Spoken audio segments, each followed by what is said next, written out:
Prezados irmãos, boa noite. Que a doce paz do Mestre Jesus nos envolva, a nós que aqui nos encontramos, encarnados e desencarnados, nesse recinto aqui do centrinho, né? E aqueles que estão distantes também. Você, Sinair, aí em Caldas Novas, muito obrigada pela assessoria, né? O indicar hoje, você daí. Muito obrigada, gratidão sempre pelo auxílio, né? E os nossos irmãos internautas que porventura estejam nos acompanhando.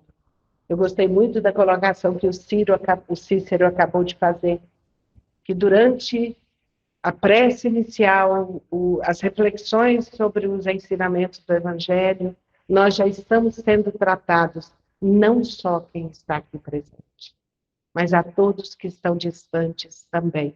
Isso acontece. E nós sabemos disso, né? Graças a Deus. Então, nós damos as boas-vindas a todos os encarnados e desencarnados presentes e que estão distantes também. E é com alegria que a gente retorna sempre a esta casa, né? Mais um cantinho de luz que nós temos na Terra, graças a Deus, né? Porque se não fossem esses cantinhos de luz, com certeza a humanidade estaria com mais dificuldades ainda. Mas é exatamente esses locais que faz a diferença na nossa trajetória de vida, né, na nossa caminhada. E nós escolhemos esta mensagem, é do livro Vinha de Luz, aqui, Vinha de Luz, de Emmanuel, é o capítulo 106, Como Cooperas? Eu vou ler só a passagem bíblica, porque depois eu destrinchei o assunto, certo? Nós, porém, não recebemos o Espírito do mundo, mas o Espírito que provém de Deus. Paulo, na primeira epístola aos Coríntios, capítulo 2, versículo 12. Anteontem, quando eu fui fazer um estudo com um grupo que um amigo meu de Trindade criou, um grupo virtual, e ele está adoentado, então ele pediu para que eu fizesse, que eu conduzisse o estudo. E o tema era esse. Então, eu aproveitei, né, e vim fazer o mesmo tema aqui. E uma companheira, porque eu gosto sempre de pedir a interatividade dos companheiros, né? Sim, inclusive aqui, quem gostaria de falar alguma coisa? Vamos começar assim. Quem gostaria de falar alguma coisa? Vamos interagir. Vamos lá. Luísa, você quer falar alguma coisa sobre isso? Como coopera? O que você entende por isso? Que deve cooperar mais. Oh, eu acho que todo mundo. Não é? Acho que a gente, pelo menos quando eu estudei a mensagem, na hora que eu fui destrinchando a mensagem, eu falei, meu Deus, eu ainda comentei com o pessoal, eu senti vergonha. Senti vergonha, porque muitas vezes, quando a gente assiste algum vídeo de pessoas que têm deficiências físicas e fazendo coisas grandiosas, mais vergonha dá ainda, né? Mas é isso. Você quer falar alguma coisa, Elisa? Não? Não? Vilma? Como coopera? Quer dizer que nós já cooperamos um pouquinho. Ah, que coisa boa! Será que estamos cooperando? Como poderíamos melhor fazer o melhor do que fazemos? Né? Mas alguma coisa a gente já faz. Mas a gente pode melhorar. Com certeza. Talvez se como coopera ele vai continuar. Tá vendo, gente? Que coisa boa, né? A gente tem essa visão de observar o lado positivo. Já estamos cooperando. Pode não ser o jeito adequado, né? O jeito que se espera, mas já estamos fazendo alguma coisa. Mais alguém quer falar alguma coisa? Olha, a palavra cooperar, Ela dá uma ideia, faz muito bem. Isso. Mas na experiência que eu tenho de profissional, Ah. cooperar é facilitar. Olha, que reflexão linda. Realmente, Cícero. Facilitar a vida do outro. Isso é uma cooperação grandiosa, né? Porque a gente pensa só em nós, a gente não pensa no outro, né? E olha que coisa bonita que ele trouxe para nós, pensar no outro, de auxiliar o outro a nos auxiliar e auxiliar a obra divina, né? Por que nós fizemos esse preâmbulo? Ali falou do espírito do mundo, aí uma companheira lá de Trindade falou assim, Cidinha, eu quero saber o que é esse espírito do mundo. Aí eu falei, você não sabe, não? Ela falou assim, eu estou aqui me perguntando o que pode ser esse espírito do mundo. Aí eu peguei e falei para ela, quem nunca ouviu falar aquela expressão assim, ó, as coisas do mundo, em detrimento das coisas divinas? É esse o espírito do mundo que está falando aqui. Que Emmanuel diz assim, ó, Emmanuel não, Paulo diz, nós, porém, não recebemos o espírito do mundo, mas o espírito que provém de Deus. Para quem que Paulo estava falando isso? Para os habitantes de Corinto, né? Então ele estava falando, nós, porém, não recebemos o espírito do mundo, mas o espírito que provém de Deus. Então é nisso que nós vamos parar para nós começarmos a refletir. Então nós temos na Terra trabalhos diversos e cada um conta com suas respectivas ferramentas para que sejam executadas. Uma dona de casa, ela vai fazer a comida, ela precisa de todas as ferramentas para fazer um alimento. Panela, vasilhas, colheres, facas bem amoladas, né? Para que ela desempenhe a contento a sua tarefa. Quem trabalha em outras áreas, também cada um com as suas ferramentas. E anteontem, quando eu estava pesquisando o assunto, eu assisti 10 minutinhos de um comentário sobre essa mensagem de um rapaz, não sei de onde ele é, ele falou, a minha ferramenta é a minha voz e o piano, porque eu sou pianista e canto. Então, a minha ferramenta, as minhas, são a minha voz e o piano. E ele falou uma coisa que eu achei maravilhosa. Ele falou, toda vez que eu me ponho a tocar o piano e a cantar, eu peço a Deus que faça da minha voz e da minha música, que ela leve a paz para quem me ouvir. Olha que coisa linda, né? Então, ele procura executar a tarefa que ele tem como profissão de uma forma, olhando isso que o Cícero falou, olhando o outro. Ele não preocupou, não foi com ele. Ele preocupa com quem vai ouvir, que ele consiga transmitir a paz para quem ouvir. Então, é muito bonita essa reflexão. Nós também somos, na obra divina, executores do trabalho, como também ferramentas do Senhor. Cada um de nós temos atividades. Emmanuel fala em toda a mensagem sobre as tarefas que todos nós temos. Todos nós temos tarefas na Terra. Ninguém veio aqui para passar em branco, em brancas nuvens, para ficar aí de papo pro ar olhando para o cosmos, admirando o céu e achando o céu maravilhoso. Não. Todos nós viemos com uma tarefa. E a primeira tarefa nossa é conosco mesmo, de evoluir. Essa é a nossa primeira tarefa, que se torna uma missão. Porque não tem como eu delegar para o outro uma tarefa que é minha. Essa é a minha missão. Tem gente, eu gosto sempre de falar o seguinte, tem gente que acha que missionário é só esses grandes, né? Que estão por aí a nos dar exemplo. Não, nós também somos missionários, porque nós temos missão com a nossa vida, com as nossas vivências, porque ninguém vai evoluir por nós. A evolução é individual, não tem como o outro evoluir pelo outro, né? E isso se torna uma missão. Então, ao mesmo tempo que a gente executa as tarefas na Terra, nós também somos ferramentas de Deus. Porque tudo que desempenha-se na Terra é para a obra divina. Tudo. Então, nós somos os executores. E, ao mesmo tempo, somos as ferramentas. Certo?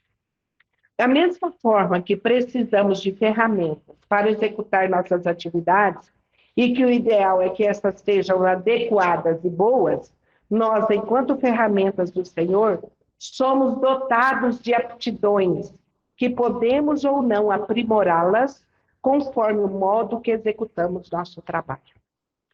Esse mesmo rapaz citou o exemplo de um juiz que ele conhece, ele até citou o nome, não gravei, que esse juiz, quando se aposentou, ao invés dele pegar e ficar, gozar as delícias da aposentadoria, vamos dizer assim, diz que ele foi e se fez uma pós-graduação e se tornou juiz do trabalho. Ele era juiz de outra área e foi e fez uma pós para ser juiz do trabalho. Então, o que é a pessoa se tornar apta em outras coisas? Nós temos várias aptidões, a gente é que não valoriza. Sabe? A gente não valoriza as aptidões que nós temos. Por que nós temos várias? Porque nós somos dotados de inteligência. E uma vez dotados de inteligência, nós podemos executar várias coisas. Alguns homens gostam de dizer, quando eles têm essa visão mais ampla, né? Eles gostam de dizer que, por exemplo, a mulher é diferenciada do homem, porque ela tem uma visão difusa de várias situações, que o homem é mais focado, né? Porque o Calci Roriz, inclusive, um dia falou sobre isso. Ele falou assim, a mulher faz comida, passa roupa, lava roupa, cuida de menino, tudo ao mesmo tempo. O homem não dá conta de fazer uma coisa dessa. Ele falou isso numa palestra. E é verdade, né? Uma mulher, ela executa dentro do lar várias tarefas ao mesmo tempo. Por quê? Por causa da aptidão. E todos nós temos aptidões. Só que a gente não valoriza como deveríamos valorizar, né? Ao desempenhar nossas atividades visando apenas interesses transitórios, requisitamos as mais das vezes apenas remuneração material. Emmanuel faz esse chamado para esse lado, de ver só o lado material das coisas, sem pensar naquela realização da alma. A pessoa que se atém a ver só o lado monetário da atividade que ele desempenha, ele não faz com a devoção e o amor necessário. É por isso que nem sempre se encontra bons profissionais. Eu tive um coordenador de estudo uma vez, que ele falou assim, que quando a gente vai num médico, por exemplo, esse coordenador de estudo, ele é advogado e psicólogo. Ele falou, quando a gente vai num médico, que você sente na hora simpatia com aquele médico, você gosta do jeito que é tratado, pode aviar a receita que ela vai te fazer bem. Mas se você não for bem tratado, e ou não tiver empatia com aquele médico, pode esquecer a receita, porque não vai dar certo. Por quê? Porque já tem aquela prevenção. A gente já fica bem aqui armado, né?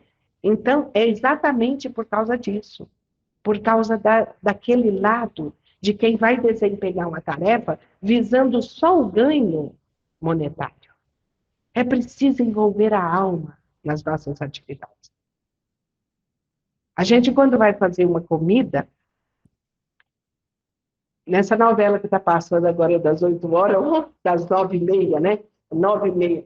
Ontem eu vi um garçom lá que está brigando com a mídia, né? com a internet, adoidado. Como ele está brigando?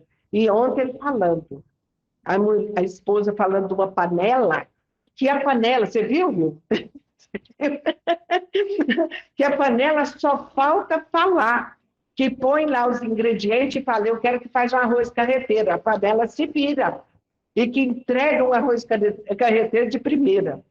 Mas esse homem ficou bravo e falou assim, mas escuta aqui uma coisa, e aquilo que você falava e que a sua mãe fazia, ou faz, que a sua avó, a minha mãe fazia, aonde você coloca? Que é o amor.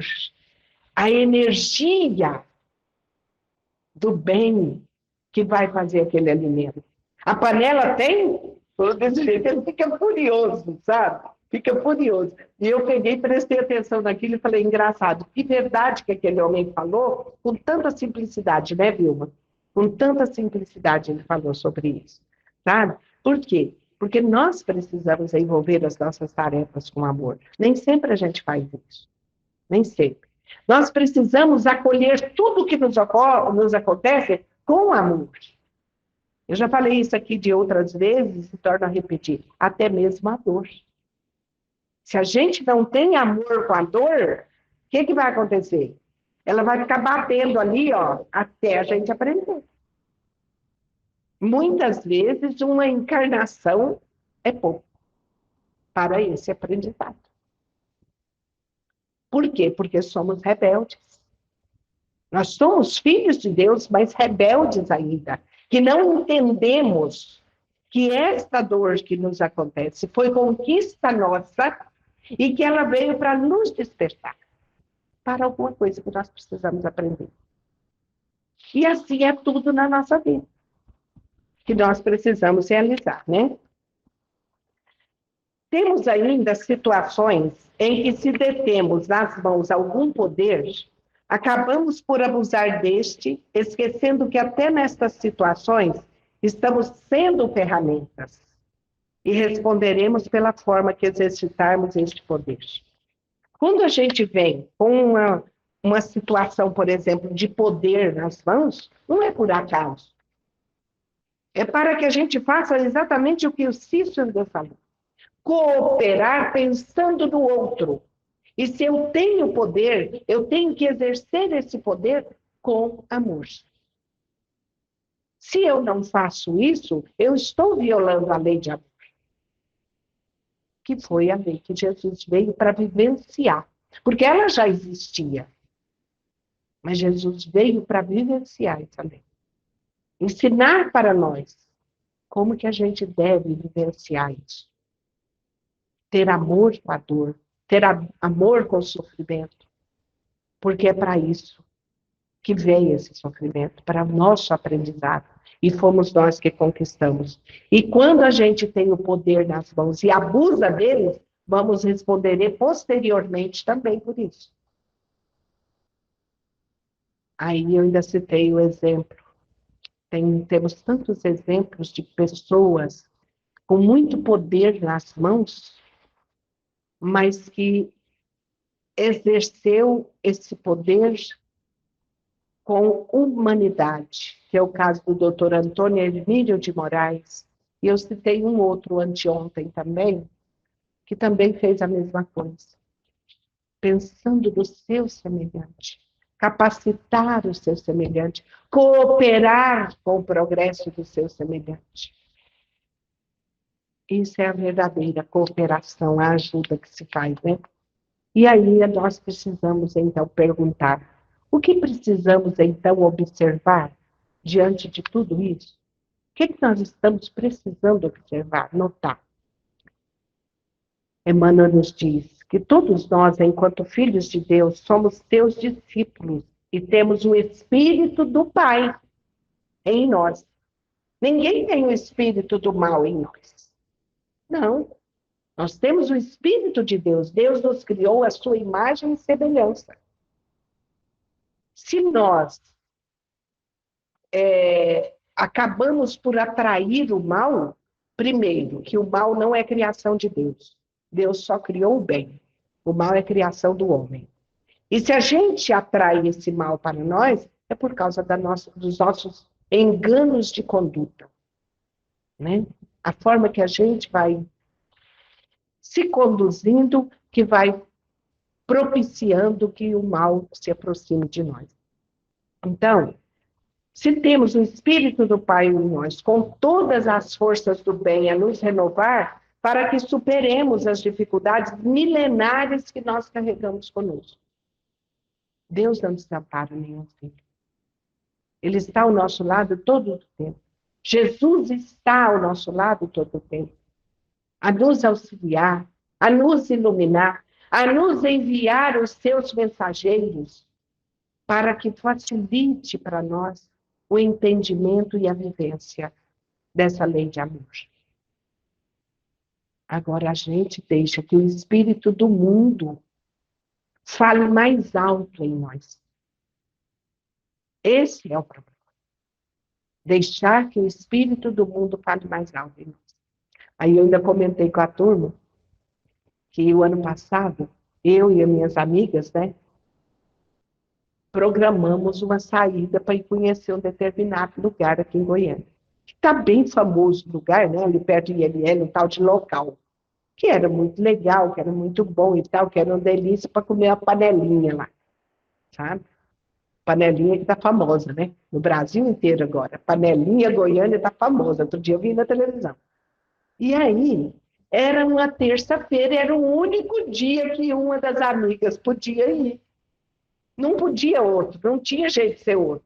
E dia de terça-feira, o que que era? Trabalho mediúnico. E agora? Como é que nós fazemos? Falei, olha, eu, a Vilma, está ali, e a Maria Eni, só podíamos depois das 9.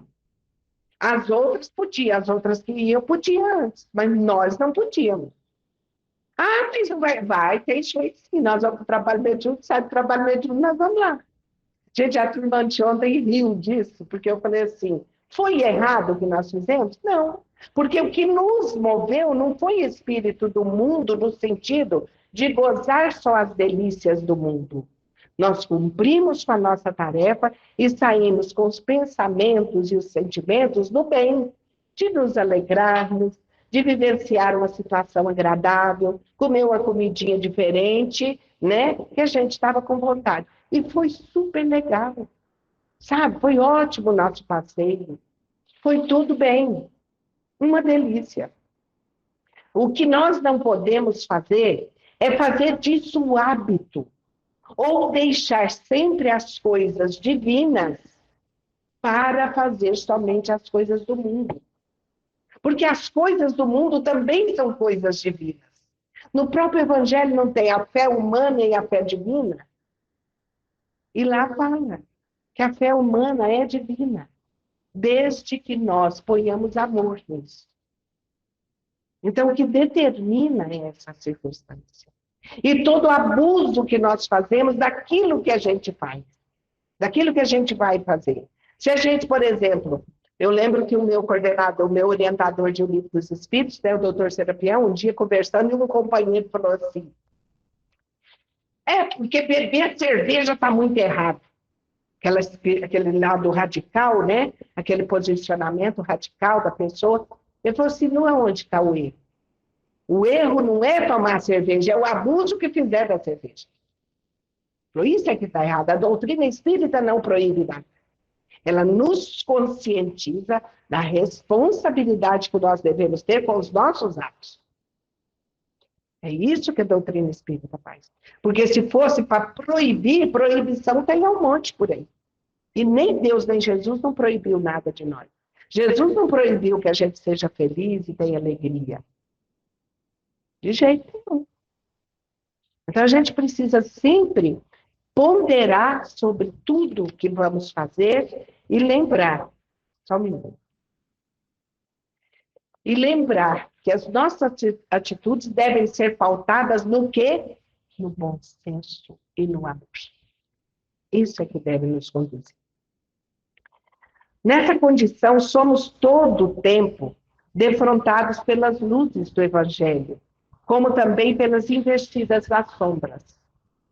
Tem gente que pergunta, no grupo de estudo que a Vilma já participou, eu já tive pessoa para perguntar para mim, Cidinha, o que são as sombras? A sombra é a ausência da luz. E quando a gente fala a investida das sombras, eu não gosto da expressão trevoso, de jeito nenhum, eu acho falta de caridade.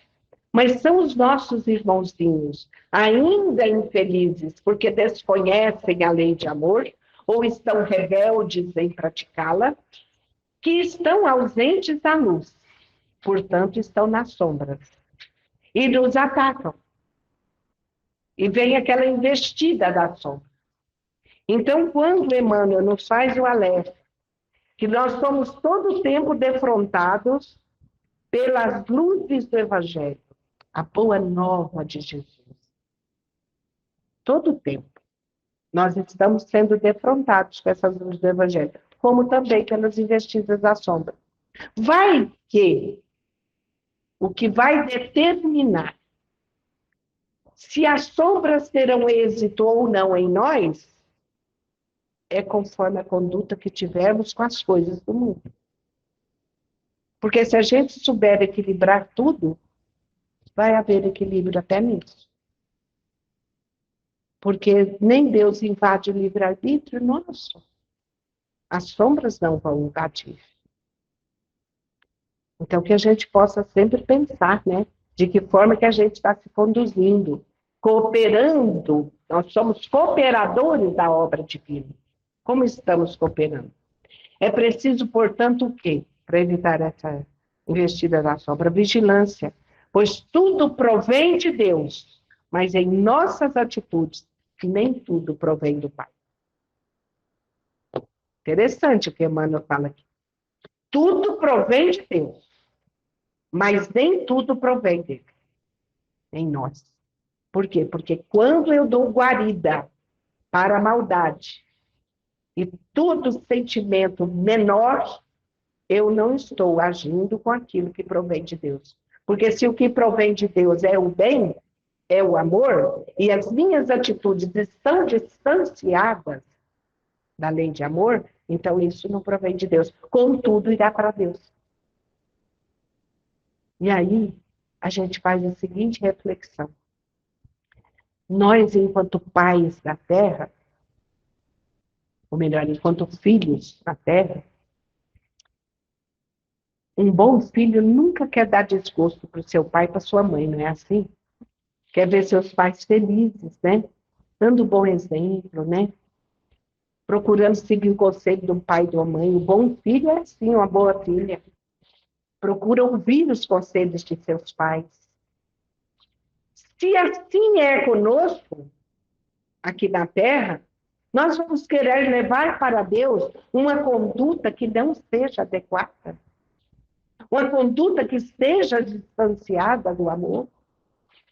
Enquanto cooperadores da obra divina, qual tipo de trabalho eu estou levando para Jesus? Qual tipo de atividade eu estou exercitando para que do meu trabalho eu possa, com certeza, erguer o meu olhar para Deus e dizer, Senhor, eu posso não ter feito, como o Cícero falou, eu posso não ter feito o melhor, mas eu estou dando o meu melhor.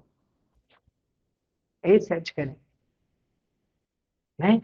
Eu posso não ter feito a melhor, não está fazendo a melhor coisa, mas eu estou me esforçando e dando o meu melhor. E é isso que conta para Deus, né? Na vida, temos os lados bom e ruim, e é preciso fazermos escolhas e realizarmos o bom trabalho em favor de nós e dos outros, lembrando que qualquer realização nossa é para o Senhor. Foi o que eu acabei de falar. Então, todo o nosso trabalho é para Deus, porque somos cooperadores da obra divina na Terra. Portanto, refletindo em tudo isso, precisamos nos questionar se ainda laboramos com a mesma sombra que ainda carregamos e que já foi pior, ou estamos lutando para agir de conformidade com o auxílio que temos dos mensageiros da luz.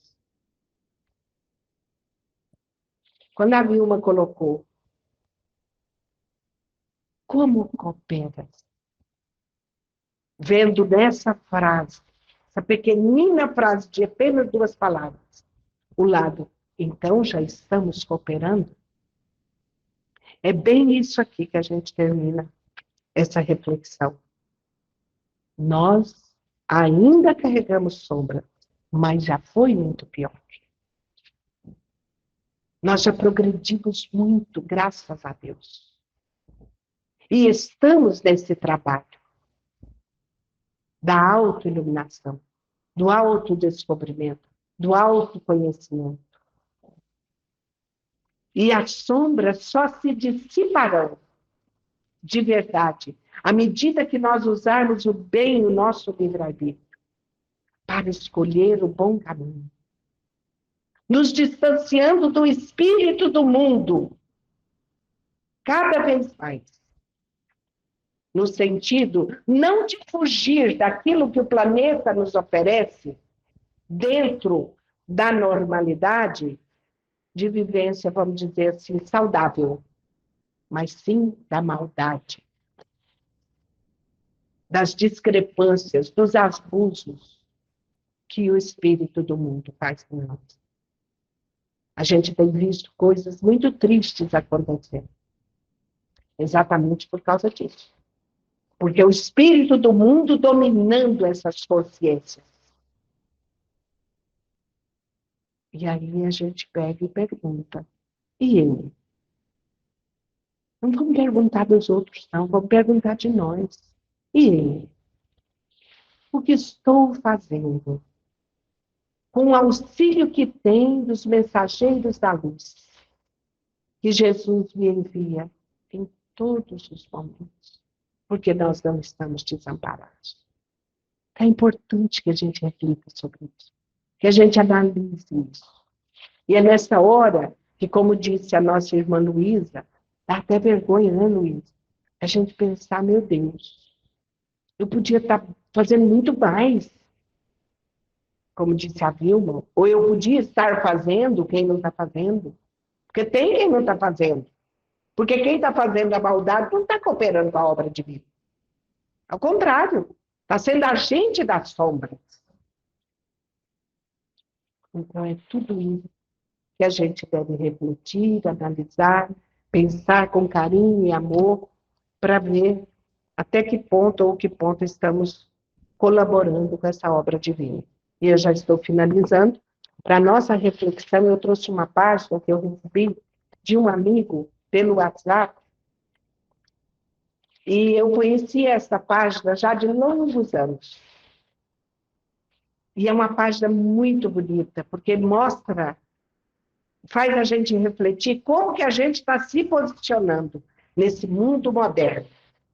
Sabe, esse mundo moderno, como que eu estou me posicionando enquanto cooperador da obra divina. Vejamos, para refletir. O que é virtual? Alguém aqui conhece esse texto? A Francilene, porque ela recebeu do mesmo amigo. Você leu, Fran? Senão o Marco mandou para nós. Ela é também, né? O que é virtual? Entrei apressado e com fome no restaurante. Escolhi uma mesa bem afastada, pois queria aproveitar os poucos minutos de que dispunha para comer. Abri meu notebook e levei um susto com aquela voz baixinha atrás de mim. Tio, dá um trocado? Não tem. Só uma moeda para eu comprar um pão? Está bem, compro um para você. Para variar, minha caixa de entrada estava lotada. Fico distraído, vendo poesias e dando risadas com as piadas malucas. Tio, pode pôr margarina e queijo também? Percebo que o menino tinha ficado ali. Ok, mas depois me deixe trabalhar. Chega a minha refeição. Faço o pedido do menino e o garçom me pergunta se quero que mande o garoto sair. Minha consciência me impede de dizer sim. Digo que está tudo bem. Deixe-o ficar, traga pão e mais uma refeição decente para ir. Então o menino se senta à minha frente e pergunta: Tio, o que está fazendo? Estou lendo uns e-mails. O que são e-mails? São mensagens eletrônicas mandadas por pessoas via internet. É como se fosse uma carta, só que via internet. Tio, você tem internet? Tenho sim. É essencial no mundo de hoje. O que é internet? É um local no computador onde podemos ver e ouvir muitas coisas. Notícias, músicas, ler, escrever, sonhar, trabalhar, aprender. Tem tudo no mundo virtual. O que é virtual, tio? Dou uma explicação simples, certo de que ele pouco vai entender e vou poder comer sem culpas. Virtual é um local que imaginamos algo que não podemos pegar ou tocar. É lá que criamos um monte de coisas que gostaríamos de fazer. Criamos nossas fantasias, transformamos o mundo em quase como queríamos que fosse. Legal isso, gostei. Mocinho, você entendeu o que é virtual? Sim, tio. Eu também vivo neste mundo virtual. Você tem computador? Não, mas meu mundo também é desse jeito. Minha mãe fica todo dia fora. Só chega muito tarde, quase não a vejo. Eu fico cuidando do meu irmão pequeno, que vive chorando de fome, e eu dou água para ele pensar que é sopa. Minha irmã mais velha sai todo dia, diz que vai vender o corpo, mas não entendo. Ela sempre volta com o corpo dela. Meu pai está na cadeia há muito tempo, mas sempre imagino nossa família toda junta em casa, muita comida, muitos brinquedos de Natal e eu indo para a escola para virar médico um dia. Isso não é virtual, tio? Fechei meu notebook, não antes que as lágrimas viessem aos olhos. Esperei que o menino terminasse de literalmente devorar o prato dele. Paguei a conta e dei o troco para o garoto, que me retribuiu com um dos mais belos e sinceros sorrisos que eu já havia recebido na vida. E com um obrigado, tio, você é legal, ele ficou. Ali, naquele instante, tive a maior prova do virtualíssimo insensato em que vivemos todos os dias, enquanto a realidade cruel rodeia de verdade e fazemos de conta que não percebemos. Vamos sair do virtual e ter ações e atitudes concretas.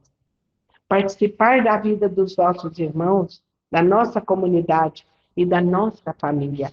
Isso é cooperar. Cooperar com a obra divina.